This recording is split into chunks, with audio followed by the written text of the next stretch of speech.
जळगाव जिल्ह्यात पानमळे नामशेष होण्याची भीती निर्माण झालेली होती, कारण अवघे काहीच पानमळे शिल्लक राहिले होते। मात्र आता संशोधित वाणांमुळे इथली परिस्थिती बदललेली आहे। पाहुयात त्याच संदर्भातला हा रिपोर्ट।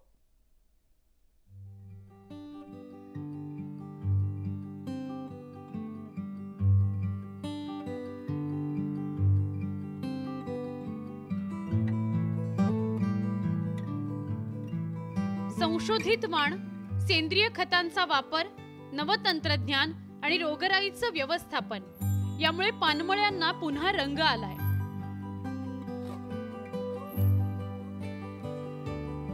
मर रोग, बदलतं हवामान यामुळे पानवेलींची संख्या घटली होती।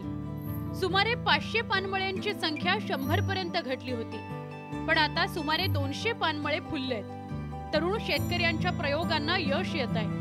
राज्यात नगरी, कुडे, नाक्कर, पांढरी यांची लागवड केली जाते, तर भुसावळ तालुक्यातील कुन्हे गावानं यात चांगलंच नाव कमावलंय।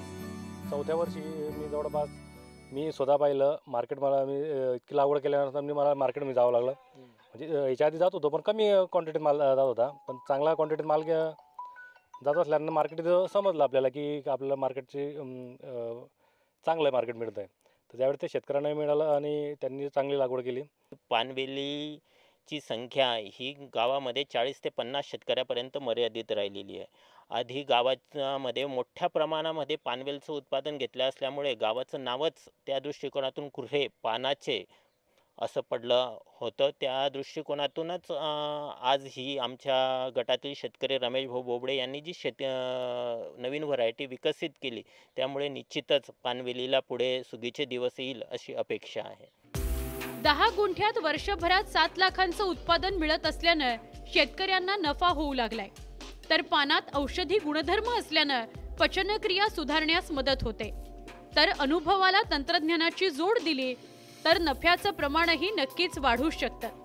आपल्या शेतकऱ्याचा उत्पादन खर्च कमी करून उत्पादन क्षमता कशी वाढता येईल या दृष्टीने आपण प्रयत्न केले पाहिजे आणि शेतकऱ्यांनी गट कंपन्या असे निर्माण करून आपले स्वतःचे प्रक्रिया उद्योग सुरू केले पाहिजे, जेणेकरून आपला जो प्रॉफिट आहे, शेतकऱ्याचा प्रॉफिट जो इतर लोक घेत असतात त्याचा फायदा आपणच का नाही घ्यावा या दृष्टिकोनातून शेतकऱ्यांनी प्रक्रिया उद्योगाकडे सुद्धा वळलं गेलं पाहिजे। जळगाव जिल्ह्यातील शेतकऱ्यांनी त्यांच्या मेहनतीनं पुन्हा एकदा पानमळे फुलवलेत।